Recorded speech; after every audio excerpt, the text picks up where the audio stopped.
বাংলাদেশের সর্বশেষ গুরুত্বপূর্ণ আপডেট সংবাদে আপনাকে স্বাগত। শুরুতেই সংবাদ শিরোনাম, পরে বিস্তারিত। শুরুতেই জানিয়ে দিব, রাঙামাটিতে সংঘর্ষের ঘটনায় ১৪৪ ধারা জারি।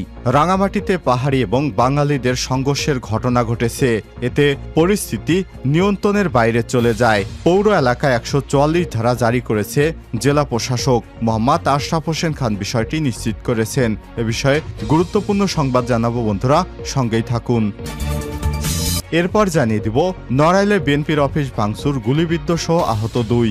নড়াইলের কালিয়ায় বিএনপির একটি কার্যালয়ে ভাঙচুর করা হয়েছে। এই ঘটনায় গুলিবিদ্ধ ২ জন আহত হয়েছেন। খবর পেয়ে সেনাবাহিনী এবং পুলিশ পরিস্থিতি নিয়ন্ত্রণে আনে।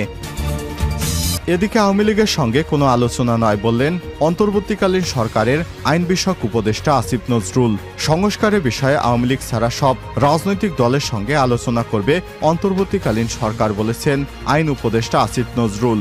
আজ রাজধানীতে হেয়ার রোডে ফরেন সার্ভিস একাডেমিতে এক সংবাদ সম্মেলনে এসব কথা বলেন আসিফ নজরুল।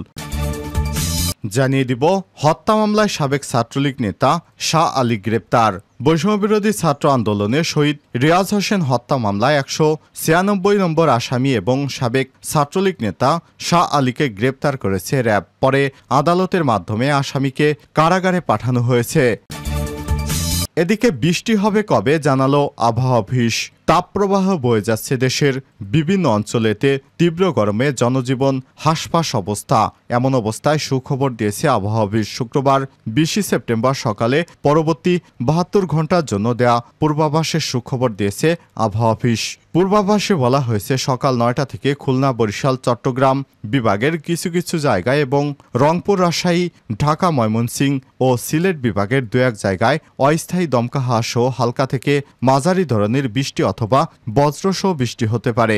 সেই সঙ্গে দেশের কোথাও কোথাও মাঝারি থেকে ভারী ধরনের বর্ষণ হতে পারে। এছাড়া রাঙামাটি, ফেনী, ব্রাহ্মণবাড়িয়া জেলা সহ রংপুর, রাজশাহী, ময়মনসিংহ, ঢাকা, খুলনা, বরিশাল ও সিলেট বিভাগের উপর দিয়ে মৃদু তাপপ্রবাহ বয়ে যাচ্ছে, যা অব্যাহত থাকতে পারে।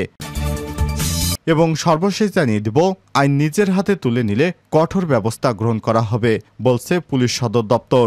মব জাস্টিস কোনোভাবেই কাম্য হতে পারে না। কেউ আইন নিজের হাতে তুলে নিলে তার বিরুদ্ধে কঠোর আইনগত ব্যবস্থা গ্রহণ করা হবে বলে জানিয়েছে বাংলাদেশ পুলিশ সদর দপ্তর। আর শুক্রবার ২০ সেপ্টেম্বর সকালে গণমাধ্যমে পাঠানো এক বিজ্ঞপ্তিতে এই হুঁশিয়ারি দেওয়া হয়। বিজ্ঞপ্তিতে বলা হয়, কেউ অন্যায় করলে বা অপরাধী হলে দেশের প্রচলিত আইন অনুযায়ী সেই ব্যক্তির বিচারের বিধান রয়েছে। আইন নিজের হাতে তুলে নেওয়ার অধিকার কোনো ব্যক্তির নেই। কোনো ব্যক্তি অন্যায় এবং অপরাধ করলে তাকে আইনের হাতে সুপার্দ করতে হবে। কোনোভাবেই আইন নিজের হাতে তুলে নেওয়া যাবে না। আরও বলা হয়, কোনো ব্যক্তি অন্যায় বা অপরাধ করলে জাতীয় জরুরি সেবা 999 অথবা নিকটস্থ থানায় যোগাযোগ করুন। প্রিয় দর্শক, এতক্ষণ শুনছিলেন সংবাদ শিরোনাম, এবারে বিস্তারিত। তবে তার আগে বন্ধুরা, অনুরোধ থাকবে এই সংবাদটিতে একটি লাইক দিন। এই চ্যানেলে আপনি নতুন হয়ে থাকলে আমাদের সংবাদটি দেখতে দেখতে চ্যানেলটি সাবস্ক্রাইব করে রাখুন। কমেন্ট করে আপনার মূল্যবান মতামত জানিয়ে দিন বন্ধুরা, আপনি বিশ্বের কোন দেশ থেকে বা বাংলাদেশের কোন স্থান থেকে আমাদের সংবাদটি দেখছেন এবং শুনছেন। এবারে বিস্তারিত। রাঙামাটিতে সংঘর্ষের ঘটনা, ১৪৪ ধারা জারি। রাঙামাটিতে পাহাড়ি এবং বাঙালি সংঘর্ষের ঘটনা ঘটেছে। এতে পরিস্থিতি নিয়ন্ত্রণে পৌর এলাকা ১৪৪ ধারা জারি করা হয়েছে। জেলা প্রশাসক মোহাম্মদ মোশারেফ হোসেন খান বিষয়টি নিশ্চিত করেছেন। শুক্রবার ১৯ সেপ্টেম্বর সকালে খাগড়াছড়ি এবং দিঘিনালায় পাহাড়ি বাঙালি সংঘর্ষ এবং আগুন লাগার ঘটনার প্রতিবাদে রাঙামাটিতে বিক্ষোভ করেছে পাহাড়ি ছাত্র জনতা। এতে পাহাড়ি বাঙালি সংঘর্ষে রূপ নেয়। বিক্ষোভ করার সময় দোকান, মসজিদ ও গাড়িতে হামলা চালানোর অভিযোগ উঠেছে।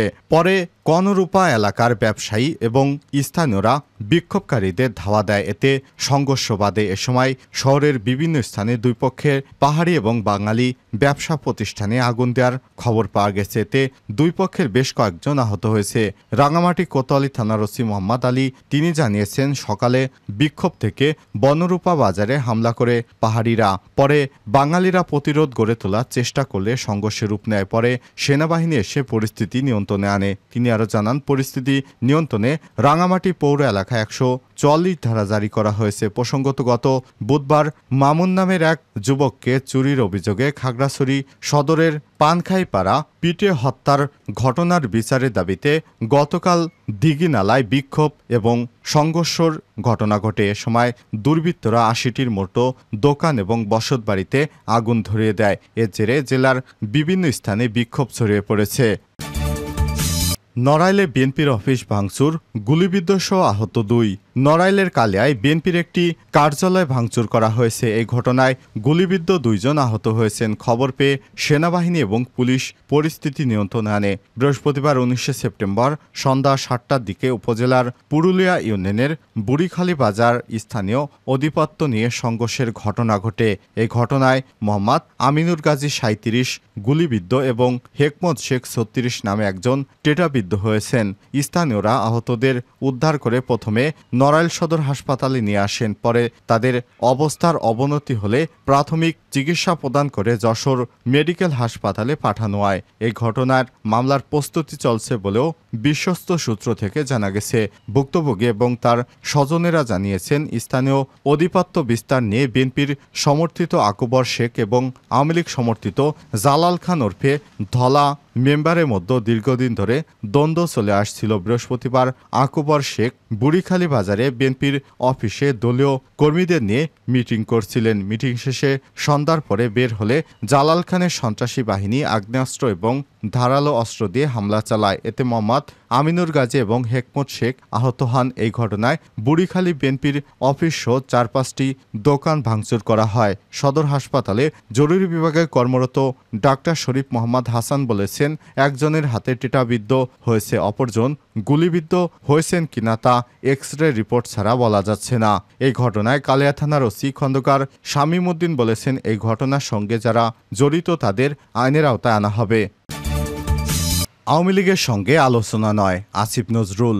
সংস্কারের বিষয়ে আওয়ামী লীগ ছাড়া সব রাজনৈতিক দলের সঙ্গে আলোচনা করা হবে, তবে আওয়ামী লীগের সঙ্গে কোনো রকম আলোচনা করা হবে না। আজ রাজধানীর হেয়ার রোডে ফরেন সার্ভিস একাডেমিতে এক সংবাদ সম্মেলনে সব কথা বলেছেন তিনি। আসিফ নজরুল বলেন, সংস্কার বিষয়ে আওয়ামী লীগ ছাড়া আমরা সব রাজনৈতিক দলের সঙ্গে আলোচনা হবে। যারা গণহত্যা চালিয়েছে, হাজারের উপরে মানুষকে হত্যা করেছে, 20,000 মানুষকে আহত করেছে, যারা বিচারের ভয়ে পালিয়ে বেড়াচ্ছে, তাদের সঙ্গে আলোচনা হবে না। এটা আমার পরিষ্কার বক্তব্য। আসিফ নজরুল বলেন, আগামী 1 অক্টোবর থেকে শুরু করে 31শে ডিসেম্বরের মধ্যে রাষ্ট্র সংস্কারের 6টি কমিটি সংস্কার সংক্রান্ত প্রতিবেদন জমা দেবে। সুষ্ঠু নির্বাচন অনুষ্ঠান ছাড়াও প্রয়োজনীয় রাষ্ট্র সংস্কারের প্রাধান্য দেবে কমিটি। এ সময় প্রধান উপদেষ্টার বিশেষ সহকারী মাহফুজ আলম, নির্বাচন ব্যবস্থা সংস্কার কমিশনের প্রধান বদিউল আলম মজুমদার উপস্থিত ছিলেন। হত্যা মামলায় সাবেক ছাত্রলীগ নেতা শাহ আলী গ্রেপ্তার।